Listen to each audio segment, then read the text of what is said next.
In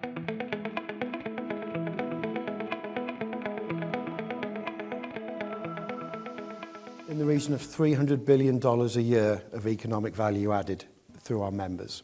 Now, when I talk about our members, if you are a member of NMMA, you are by default a member of ICOMIA, and we welcome you and thank you for your support. If you're not a member of NMMA, the door's just over there. There's taxis running to the airport quite frequently. So we are a small organisation with a really big reach.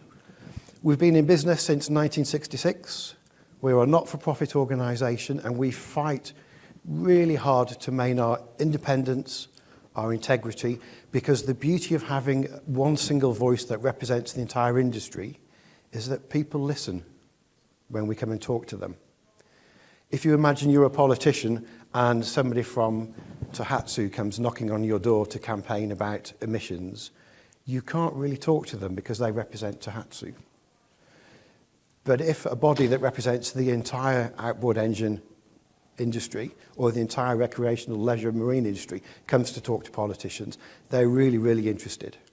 Because we provide the data, the insight and the intelligence to help regulators or investors make informed, intelligent decisions based on data, not anecdote, not sound bites, not TikTok, or not political stunts. So collectively, we can really make a very powerful voice on your behalf. And it really is important that ICOMIA remembers that we only represent what our members want us to represent. We work hard to improve safety. Obviously, it's crucial to all of us that boating is a safe, sustainable and successful industry for everyone's benefit. And we work with ABYC, the ISO standards, to develop international, globally harmonised standards to help make our industry safe and successful. We work hard to break down barriers to trade. Everybody here is probably producing a product or a service that they'd like to have the option to export if they wanted to. So by having harmonised standards, harmonised regulations, we work hard to make it easy for our industry to flow freely. We do a lot of work commissioning research, publishing the results, and that's the key theme of us being here today. And we also work hard to demonstrate that our industry is good. Our industry is a force for good. It's good for people's health, well-being. It's good for the economy, locally and internationally. And by working together, we can also do good to protect the environments that we so cherish and that we love. And we also work hard to bring down the perception, the false perception, that to go boating, you need to be a multimillionaire. We know that's wrong. We work hard to make sure that boating is accessible to everybody, whether you're in the middle of a city centre, anywhere in the world, or in a pristine beach environment, whether you want to go on sailboats, powerboats, rowing boats, we're here to make that as accessible to everyone as possible. Our network is really well connected. We are a very small organisation, but we're well connected. We are consulting members of the International Maritime Organisation, and we're the only body there representing the leisure marine industry. All of the other countries are generally representing commercial shipping, fishing, trawling, mineral extraction. So we have a very privileged position to be able to influence policy at the highest possible global level. And we work hard with our friends at ABYC and in the ISO community to develop the standards. We have over 100 standards that we've been involved in. And thank you to everybody, and I can see several people in the room who have worked tirelessly with ABYC and the ISO standards. These are the people that donate their time, their energy, free of charge, to develop the standards that make our industry easier to manage, that make boating safer, that make importing and exporting of goods and services easier and with less friction. And we're really proud to have our friends associated with the world's largest boat shows, plus the European boating industry, sister organisations where we collaborate, share information as much as possible. What makes ICOMIA really special, and I do promise I'm not going to be asking you to get your checkbooks out or your credit cards to sign up, is that we're a really small organisation but with an enormous reach. And the way we work is by convening committees of experts on a huge range of subjects, some of them very specialist, the development of engines and propulsion units in the leisure marine industry, the application of coatings, which are paint and anti-fouling, to the super yacht industry. We even go down to the level of inspectors who check on the quality of the paint applied to the super yachts. And we have some very open committees as well. I'm really proud that this year we've started the ICOMIA Diversity Committee. How do we make our industry more representative of the people we want to serve? We talk about sustainability, we talk about grow boating, market intelligence. And these are all people giving their time freely, donating their expertise to make our industry better. So thank you to everybody who does play a part. If you don't already and you'd like to, please get in touch with NMMA and find out how you can contribute to the good of the global industry. So that's about ICOMIA. And it was through ICOMIA that we were able to commission some research that we've turned into a campaign called Propelling Our Future. It's taken us 2 years to get this far, and we've invested just shy of €1 million. And I say we, I mean you, through your subscriptions to NMMA, to IMEC, and all of our supporting bodies. That responsibility is a big responsibility that we accept, and it weighs heavily on us. We're spending your money to get information, to get insight, to make our industry better. We commissioned an international engineering consultancy business called Ricardo. They have a lot of expertise in the marine sector. This was the first time they or anybody was asked to study the leisure marine industry. And that was really interesting, and Jeff will explain shortly how we are so different to the rest of the marine industry and how this study was so important, because the results it generates for us are different to those generated for anybody else. We adopted an approach called a life cycle assessment, an LCA. We wanted to focus on the propulsion options for boats because that's where we feel we can make the biggest difference. But an LCA approach, the whole life cycle assessment, is the most thorough analysis you can perform. It starts from the well and analyses the global warming potential of extracting the fuel from the ground, or growing it, or capturing it from the sun or the wind, converting it, transporting it to the boats, burning it in the boats, and then the exhaust emissions as a result. So we talk about this study being from the well to the wake. And then we look at the hardware, the boats, the engines, the fuel tanks, the fuel cells, and we talk about being cradle to grave. So we analysed the carbon embodied in building the boat, the battery, the fuel systems, the entire boat, and also its likely carbon impact throughout its life.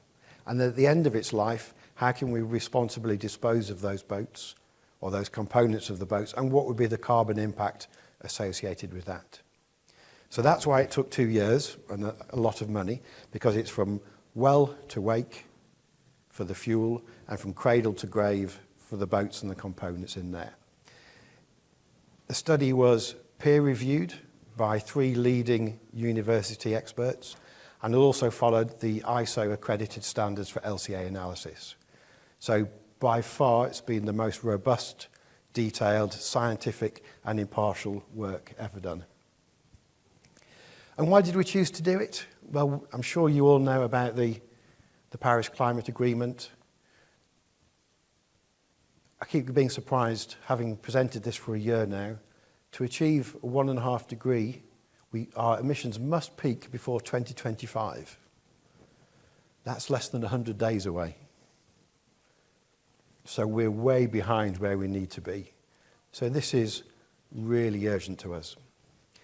Now you could say that, hang on a minute, we're the leisure marine industry. We have ski boats, fishing boats, yachts. We don't really make such an impact. In fact, this study highlighted to us that we're right, we don't. Our industry globally accounts for less than 0.1% of all greenhouse gas emissions. So it's a small amount. And we can break that down even further.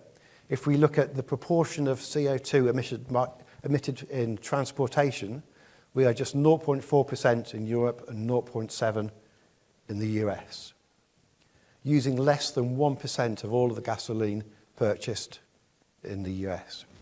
And that's what the 1%, the 0.1%, or in fact of the transportation, the less than 0.7% looks like. So one option would be to say, we're really small, leave us alone. But we know that will probably come back to bite us if we took that approach. And the reason is we have a problem. We have a perception problem. How often do you see our industry promoted like this?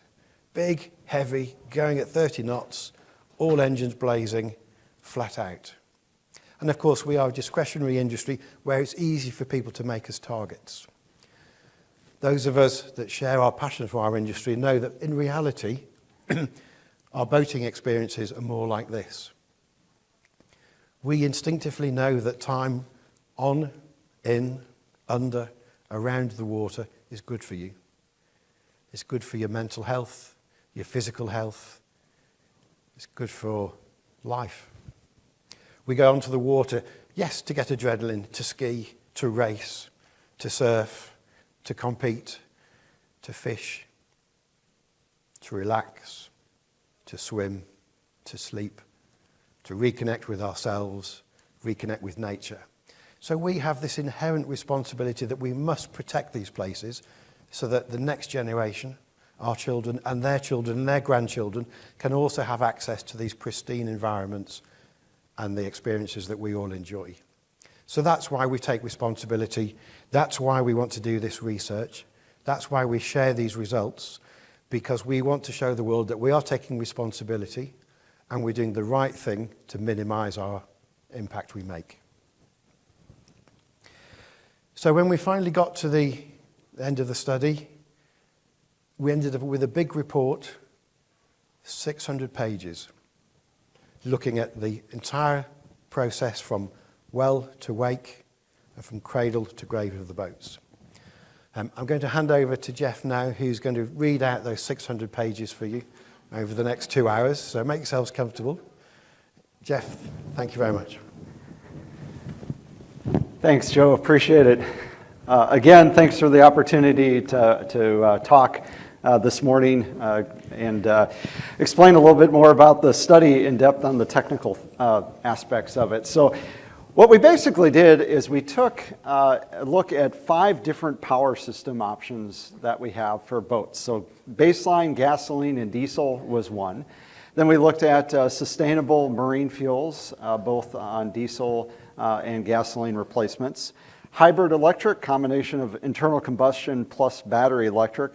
Fully battery electric and also hydrogen technologies, both from a combustion standpoint and also from a fuel cell perspective. And we looked at those 5 different technologies across 9 different types of boats, which you see on the screen here. And the reason why we chose these boats is we really wanted this to be a global study. So, pontoon boats, very popular in the United States, not so much in Europe. But that's why that boat type is in this example here. So everything from small inflatable boats all the way up to a high-performance motor yacht. And we looked at each one of these individual technologies. And we took a comprehensive 6-task approach. First and foremost, we wanted to see how each technology would impact the craft itself. So what's going to happen with the range? What's going to happen with the mass, the weight, the performance of the boat? Is it going to be used? Can you function with that type of boat? Let's say if it's battery electric or hydrogen, how are those systems going to impact the overall performance of that particular boat? Task 2, as Joe mentioned, is we did a full life cycle analysis, again, taking everything from the mining of the raw materials to the production of the boat itself, the manufacturing, the use phase of the boat itself, and then finally to the end-of-life disposal. That's a full LCA, and that particular part of the study was audited by 3 independent experts according to the ISO specifications. So very, very detailed assumptions and calculations needed to be peer-reviewed on this study to make sure that was credible.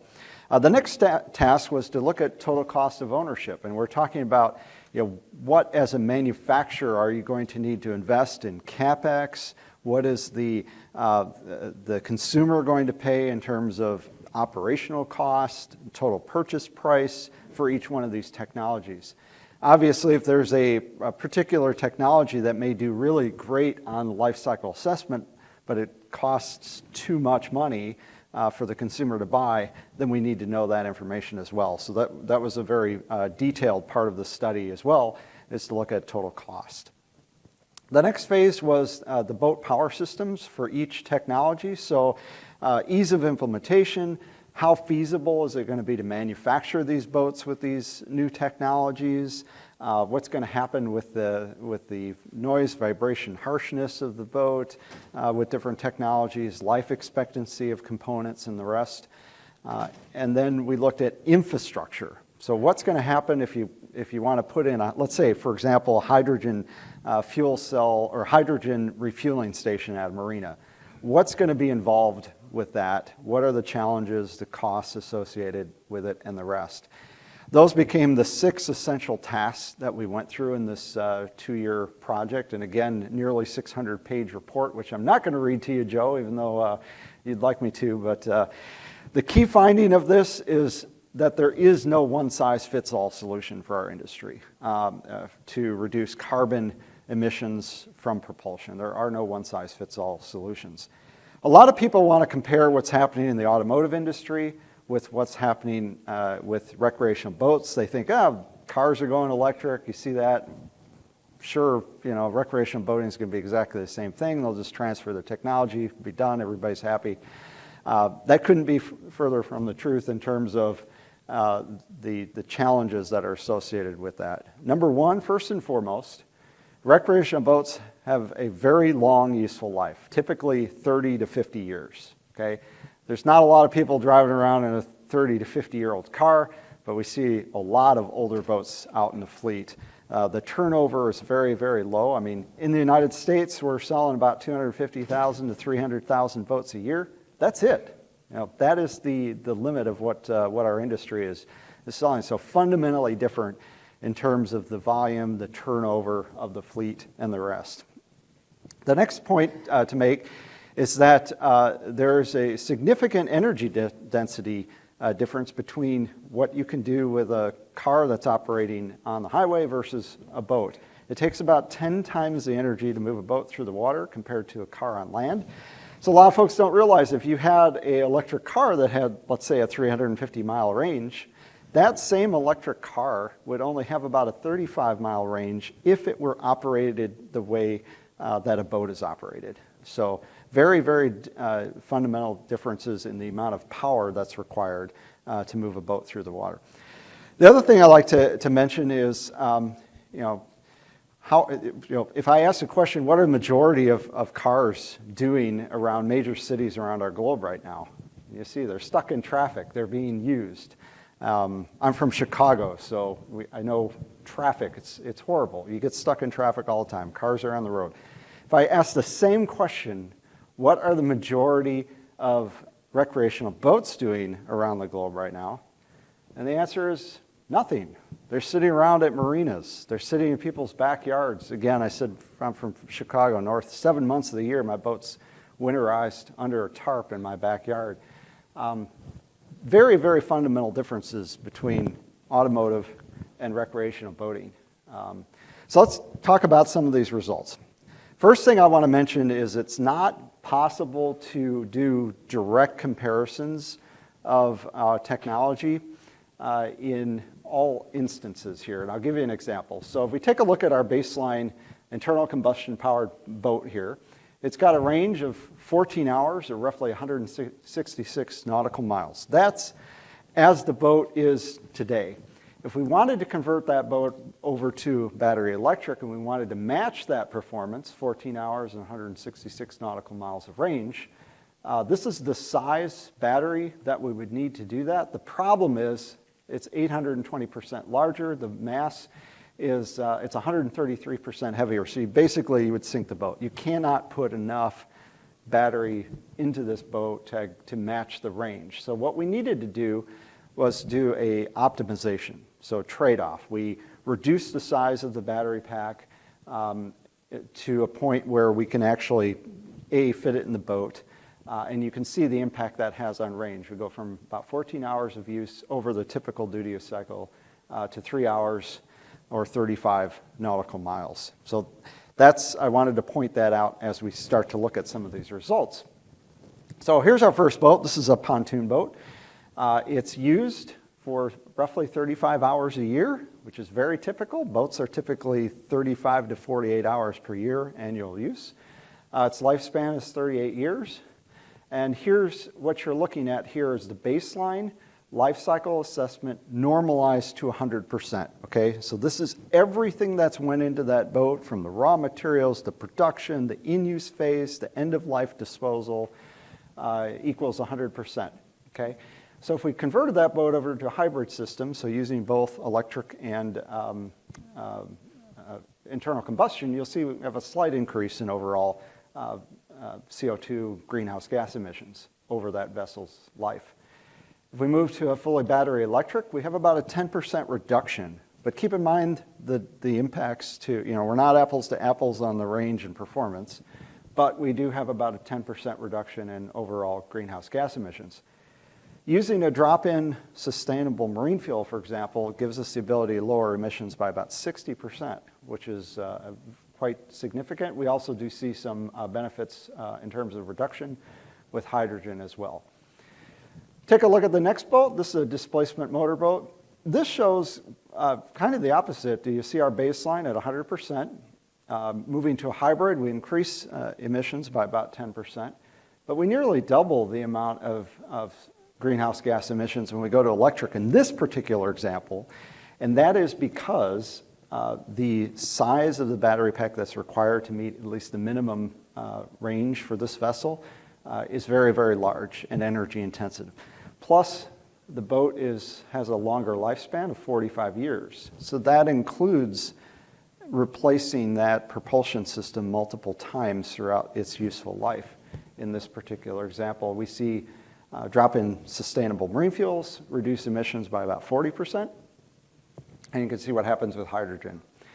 Here's an example with a personal watercraft in a high utilization application. So this is a boat that's going to be used 156 hours a year. So this is a great example of a personal watercraft rental. Its lifespan is relatively short, 12 and a half years. So here you can see a very significant benefit for electrification of about 70% reduction in overall greenhouse gas emissions. And again, this calculation may look very different for a consumer version of this, which would be used more like the 35 hours a year. So, but here's an example where electrification does make a lot of sense. Here's one that was surprising. When we talk about a sailing yacht, this is the time in which you're going to use the auxiliary engine, okay? So typical auxiliary engine hours per year, about 24, lifespan of 45 years. You'll see, again, increases in both hybrid and electrification. We see a decrease in drop-in sustainable fuels of about 30% and a slight increase on hydrogen as well. This was the boat that had the largest impact for sustainable diesel fuel. This is a yacht that is used for 130 hours a year. Its lifespan of 50 years. And you can see we can reduce greenhouse gas emissions by about 90% in this particular example on this boat. So overall, there's a lot of variation in the amount of greenhouse gas emissions from each type of boat. And you have to choose strategically what type of technology you use for each boat type, because there are no one-size-fits-all propulsion systems that'll work for all the different types of boats. And that's really important because you see what's happening in automotive. They're kind of going down one direction. Here in recreational boating, it makes a very, very big difference on what type of technology you choose for what type of boat. And there's so many niche types of boats and technologies out there. So really, what is our industry going to need moving forward? It's going to be a portfolio of solutions. Number one, advanced hull design, and what I mean by that is improving the efficiency of the boat. That could be done by doing more computational fluid dynamics, looking at the hull designs. Foiling is certainly part of that equation. Anything we can do to minimize the amount of energy required to move the boat through the water is important. Electric marine technologies certainly will play a very important role. And we're not just talking about propulsion. We're also talking about using batteries to manage what's called hotel loads on the boat. So managing your bilge pumps, your air conditioning system, lights, and the rest. And you're already starting to see that be used to displace the use of generators in recreational boats. Hybrid electric, there's opportunities there to combine both internal combustion with electrification.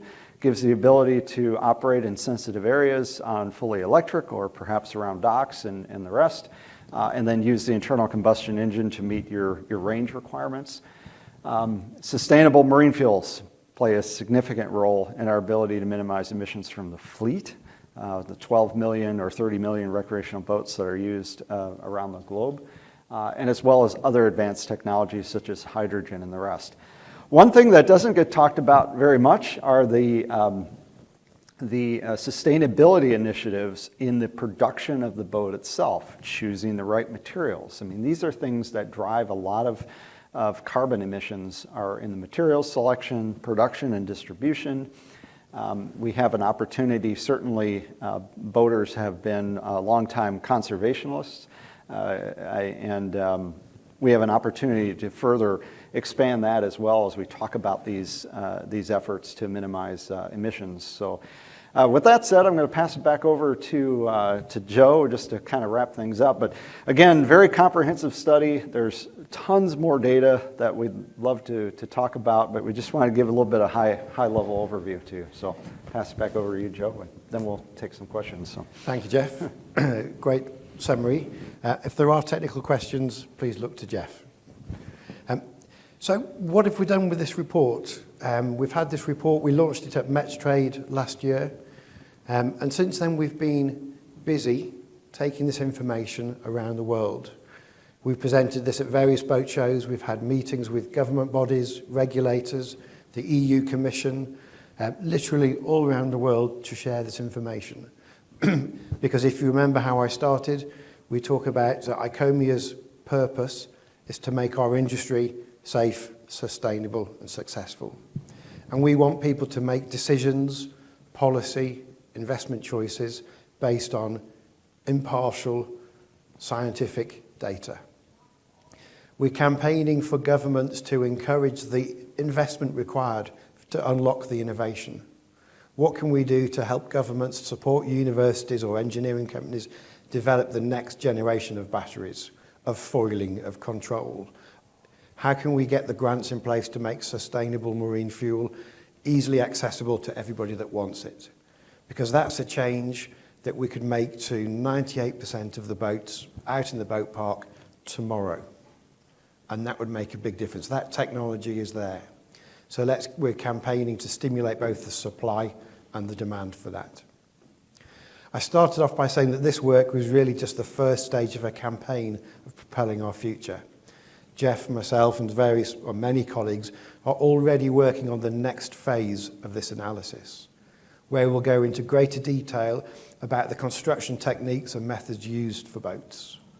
We'll analyse more about the other impacts that our industry has, not just from greenhouse gases, but other emissions, about noise, about pollution, about wildlife and acidification of the sea. So this really is just the first stage, and we will continue this campaign for as long as we have the support of you, our members, and our members' members. And that's a really good point for me just to summarise and finish by saying thank you. Thank you for your time today. Thank you to those of you who have given your time and expertise to make this study possible. And thank you, Jeff, for being the driving force on behalf of NMMA to bring this research to life.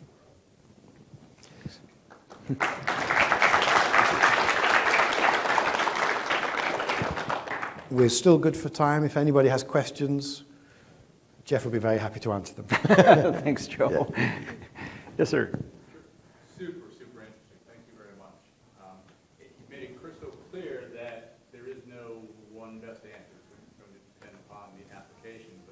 one of the answers, if you will, that really stood out is the drop-in fuels. How accessible are they today? What would it take to make them more accessible? Yeah, that's a great question. As I mentioned before, the biggest opportunity we have to deal with is managing the fleet of existing boats. So the use of sustainable drop-in fuels plays a very big role in our ability to do that. I'll give you an example. We just recently had a launch of sustainable marine fuel at the St. Andrews Marina in Panama City, Florida. And that was really the first pilot program for us to see, how is the consumer going to react to sustainable marine fuels? And I can tell you, based on that pilot program, we've had very, very positive results from the consumers. I mean, it literally says sustainable marine fuel. We got the signs. We got all the information that's out there. They've seen slight increases in the amount of fuel based on years past data, which is a really positive sign for our industry. That means the consumer is willing to accept these fuels as long as they're drop-in. And again, we're not talking about increasing quantities of ethanol. We're talking about drop-in compatible fuels with recreational boats. So we're seeing a lot of success with that program. The challenge that we have, though, is cost. Anytime you deal with small quantities of gasoline, let's face it, the infrastructure we have in the United States for gasoline is based on billions and billions of gallons.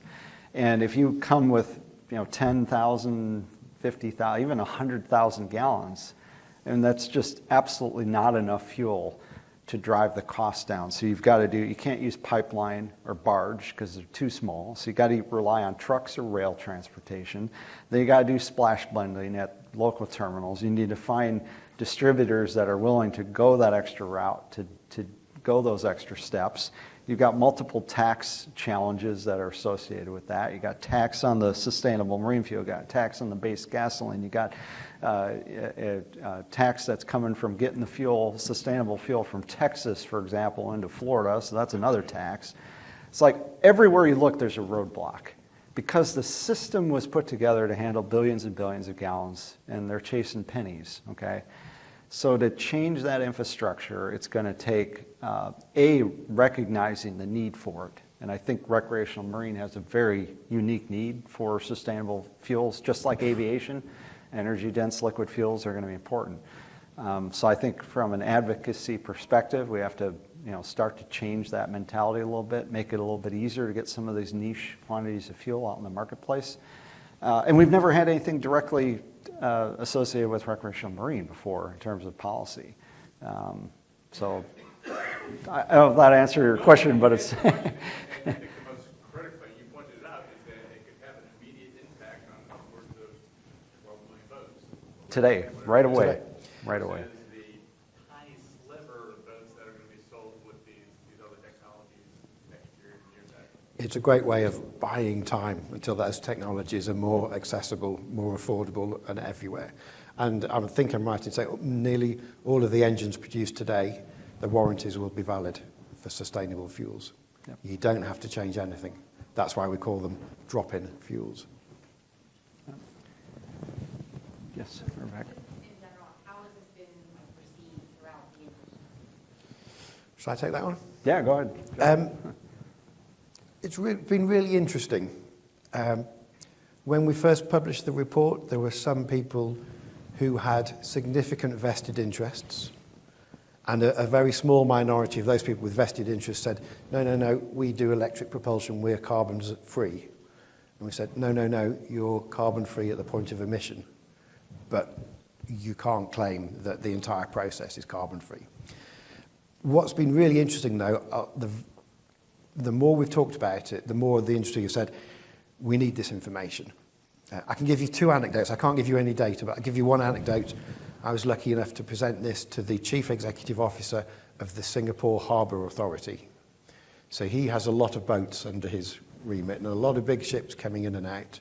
And I went into his office and presented this, and he was all very, no, it's all about electrification, maybe methanol, and then we'll think of something else for the oil tankers. And we had a fairly full and frank exchange of opinion for about 2 hours. And the next day he came to present at a conference we were hosting in Singapore, and I was sitting there thinking, I've got no idea where this is going to go. And he came on stage and said, we realise that the recreational element of our fleet and some of the workboats need to have many different solutions available to them. We can't just assume that everything will be electrified or be running on nuclear or hydrogen. And then another good anecdote I had just 2 weeks ago, I was talking to somebody who's building and designing marinas, and he said, this report has actually cost me quite a lot of money, because we were working on the assumption that by 2027, when we launch our marinas, everything will be electric. I'm now having to retrofit fuel tanks to a marina that I haven't even built yet, because they weren't in the plan. We realised that, and he's saying, look, it's costing me money at the moment to do it with the architects and the surveyors, but at least we haven't built the marina and opened it and then realised we can't service the boats. So it's the challenge for me and for my organisation is it's a complicated message. There is no one size that fits all. But people really welcome having data and insight and being able to make informed decisions. And that's why we see this as being the first stage of a campaign that will run for many, many years as we build on that body of research and knowledge. Thank you. I think by far, probably the worst thing that could happen to our industry would be to say somebody from the government coming and mandating a specific technology for an industry that they don't understand. And that was really our biggest driver for doing this program, was to say, hey, this is a very unique industry, a very different industry. No, it's not like anything else you've dealt with before. It makes a huge impact globally in terms of driving billions of dollars towards our economies. Do not take this approach where you're going to mandate a certain technology by a certain date. Let the industry and the folks in this room and the folks at this conference decide what technologies are best suited for the consumer. And that's really, what we're seeing happen. We're seeing these innovations happen without really policy driving, we know the overall overarching goal is to reduce emissions. How do we innovate as an industry to achieve that goal with the data that we have internally? And that was our main factor for doing this. Yes? Should you chance to present to California Air Resources Board or South Coast Air Quality Management District? Yeah, in fact, a great question. Speaking of cutting hammers. Yes, yeah. We actually just got back from California, Riverside, 2 weeks ago. We had a meeting with the California Air Resources Board. We presented the Propelling Our Future report, as well as a number of other environmental initiatives that we've taken as an industry. We have a great story to share, and we need to share that. And I can tell you, after a 2-hour meeting with California Air Resources Board, I think genuinely they were impressed with what we had to say. I'm not aware of a lot of industries that have gone in and done this level of research and presented. I mean, we gave them the entire 600-page report, and they were very, very interested. We've given the same presentation up in Canada with the Transport Canada, Environment Climate Change Canada. We've shared the data with them as well, and I think it's been very insightful and impactful for us to try and talk about, from a scientific perspective, technical data-driven, science-based information, these discussions proactively rather than reactively. And it's been very, very helpful around the globe, as Joe mentioned. I mean, it's had some very, very good discussions. Yes, sir. No, the question was, internal combustion engines aren't dead. No, I think when you look at, as a society, and I know the data suggests on automotive that electrification does make a meaningful impact in reduction, typically a 50 to 70% relative to internal combustion powered engines. The part of that debate that isn't really talked about is, yeah, on a science perspective, that's true. But what is society willing to accept? You could have all the data in the world, and if the customer doesn't want it, the customer doesn't want it. Okay, they're not going to buy it, so there's not going to be an impact. I think ideally, this multi-technology approach is really what's going to be required as a society as we start to drive emissions down further. Certainly electrification is going to have a huge role to play in on-highway transportation, but so too will hydrogen. That was something that was talked about 15 years ago. Everybody was talking about the hydrogen future. And then it kind of went away because we were all talking about the electric future. And now what's happening? Talking about the hydrogen stuff again. And because different applications are going to need different solutions. And that's really important. And it's extremely important for our industry based on this data. So, back there. I'm sorry? I said, are you all following what Toyota is doing? I think it's fascinating that they've dug their heels in and are not committing to pure electric. Yeah, that's a great question. Toyota, 5 years ago, when every major automotive manufacturer around the globe pretty much says we're walking away from internal combustion, we're not investing in it anymore, we're going all electric. Toyota was really the only manufacturer that didn't say that. And if you notice what happened, they really got hammered on that because you look at what happened with their stock, their performance and the rest. They were really criticized heavily for that decision. And now we've kind of come full circle where, hey, hybrids, everybody wants a hybrid. And now all of a sudden, a lot of people don't have hybrid, manufacturers have hybrids. So they have a very unique, pragmatic approach. Yeah. No. Yeah. Yeah, and like I said, I mean, it's going to take a lot of different technologies to do it, to really achieve reductions. Many, many different technologies. Nothing should be off the table, honestly. Nothing should be off the table. So, There's a question at the back. One more follow-up question. Given the life cycle of great products, any consideration for recycling of battery materials and how that would impact this? that's a great question. That was included in our analysis, is to look at the battery disposal, because the initial production of the battery pack is extremely energy intensive. Okay?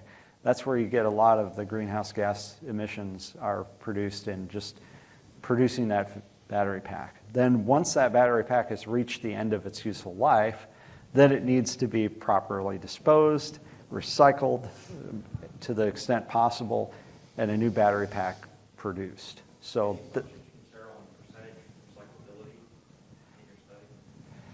we didn't look directly at percentages of recyclability per se. I'd have to look back through the data and see some of the assumptions that were made for. No, but it was. Numbers are in the 50 to 65%. Trying to push that, into the 80s, 90s. Yeah, and what we did is there was absolutely a section that looked at the production, not only production, but the disposal and recyclability of the batteries. So I don't know the exact percentage, but I could certainly get back to you with that. But it was included because we looked at, how many times you would need to change the battery over the boat's useful life. So that was included in that calculation. So, yeah, good question. Jasmine with the T-shirt, and then we'll go back to you. Yeah. A few moments ago when you were speaking, you had mentioned hydrogen. I also thought I heard you say nuclear. So That wasn't in the scope of this report. I was going to say nuclear by means of like micro modular reactors that we could use, or It's the big end of the industry, the superyacht spectrum, the superyacht industry are looking at that as an option because it's already being used in specialist expedition research vessels. So who knows? It was way out of the scope of this report. it's an interesting concept because you can't get any more zero than a micro reactor. Yeah. Yeah, interesting enough on the nuclear side of things. I mean, our study looked at a couple different things. We looked out to 2035. That was first and foremost. And then we looked at what is the electrical grid going to be in 2035, so what percentage of it is going to be renewables versus still fossil fuel based. And then we also looked further down the road and said, all right, what is this scenario going to look like with zero carbon electricity generation? What is that going to impact to the study? So the data that I showed you was based on zero carbon electricity grid. So it's really the best case scenario. Now, regionally, depending upon, you could even break this down to a state. You go to a state like West Virginia, it's got a lot of coal-based. They're the highest in the nation in terms of overall CO2 emissions. If you're charging or if you're producing, let's say, even a sustainable fuel from fossil-based fuel, it's going to be way higher in the state of West Virginia than it is going to be in, let's say, in Illinois, which has majority of their electric is coming from nuclear power. So it's very regional, but we tried to look at the global picture. What is the U.S. average grid? What is the Europe average grid? And then try and make these assumptions. But you can get down to the weeds in this stuff where it's just like. When we presented this in New Zealand, they were very excited that they've got some of the lowest carbon grid mix because of their geothermal power. They see this as a great opportunity to say that we can produce electric virtually carbon-free. So that puts a different nuance on the data for us than it does for the rest of the world and could be a significant advantage for us. Oh. You had your hand up. One last thing. I was thinking something that would be really interesting to know, and I don't know, but you probably do know, is you have presumably calculated the total environmental impact from cradle to grave, correct? Yes. And of course, you've done it on the propulsion side. So over the entirety, what portion of the boat from cradle to grave is propulsion? In other words, is it half of the impact? Is it a quarter of the impact? That's a great question. So let me give you a couple, I'll frame it out. So if you look at that equation on the automotive side, it's about 85 to 90% is the use phase, and about 10 to 15% is the production of the vehicle itself, because you're using it over a period of 150,000 miles and then basically disposing of it, getting another car. So it's very different on the boating side, and it depends on the type of boat, how big it is, how is it going to be used. What we see on recreational boats, I'll give you one example, is it's almost flipped. It depends on the type of boat again, but where you'll have more than 50% of the emissions in the production phase and less than that in the use phase. What you find is if you go, let's say, to hydrogen, which is very energy intensive on the production of the high pressure storage tanks, or battery electric, which is very carbon intensive on the production of the battery pack. You can see, in our examples, like 80% of the carbon is in the production and 20% is in the entire use over the life of the boat. So it's very different based on the type of boat and what technology. And that's, it's not, automotive is a little bit easier to kind of grasp. Boating is very, very subtle differences on some of these things. Yes, sir. Material used on the boat itself, which ones would you say are more sustainable or less impact on the environment to make? The fiberglass, steel, aluminum? Great question. It depends on how the boat is made. So and what method, if we're using open molding, are you using closed molding on fiberglass? What is the percentage of recycled aluminum used versus virgin material? I've seen, I can't directly answer your question because there's so many variables, but what I can tell you is that anything that you can do, even small things in production, that can minimize even water consumption of your facility, trying to minimize waste, changing materials that have a lower carbon footprint. Anything, even if it's the smallest, what perceivably seems like a minute thing, will make a difference. Because collectively as an industry, if everybody is searching for these things, they can make a difference. NMMA is actually working on a sustainability program right now. It's in a pilot phase. We're not really ready to talk about it yet, but I can say that that program will help manufacturers kind of make these decisions to help learn of what paths they could take to make a difference and quantify those. So we are working on that. We recognize there's a need for it. But yeah, it can even be really small things make a difference. I think given time, we'll do 2 questions. We'll take one from the front and then at the back row, and then I'm afraid we've run out of time. Please. Sure. I just wanted to mention, Royal Houston just recently announced that their Project Special One, which they're claiming is the largest fish in the world, it is powered on, I believe it's hydro-treated vegetable oil. I wasn't sure if you were familiar with that, if your study looked at it, and then your thoughts on the scalability of that and the engineering of that design process. HVO is awesome. So that's a sustainable, renewable diesel fuel, hydro-treated vegetable oil. And that was in the study. We looked at, now HVO can be produced in a couple different ways, or actually several different ways. One is using waste oil material, waste cooking oils, animal fats, and things like that. Very, very efficient, very renewable. That's where you can get 90% reductions. I mean, fantastic. It's really, really great. The other way it can be produced is using palm oil. Palm oil is not a very environmentally friendly way of doing it. It has a higher greenhouse gas contribution. So again, even the way that HVO is produced. But in general, as far as compatibility, engines running on HVO that are designed for diesel to run fantastic. It's an excellent, excellent fuel. So yeah, we see that as a really important pathway moving forward, at least on the diesel side of our industry. So. And then the final question at the back, if we may. Yes. Just curious if any of this research is available online or anything, so you can share with some of our colleagues or we are certainly in the future. I thank you for the prompt. That's the bit I forgot from my presentation. Yes, if you go to propellingourfuture.com, you'll be able to download all of the data we've presented today, a bit of an insight about how we commission the report, and that's the best resource you'll find to get hold of any of that information. Thank you for that great question, because you've reminded me of the bit I missed. Yes. I'm afraid I think that's us out of time. So thank you all for joining us. I hope you found the information useful. Thank you, Jeff, for being here to help me with all the technical questions, and I hope you all have a very successful show. Thank you. Thank you.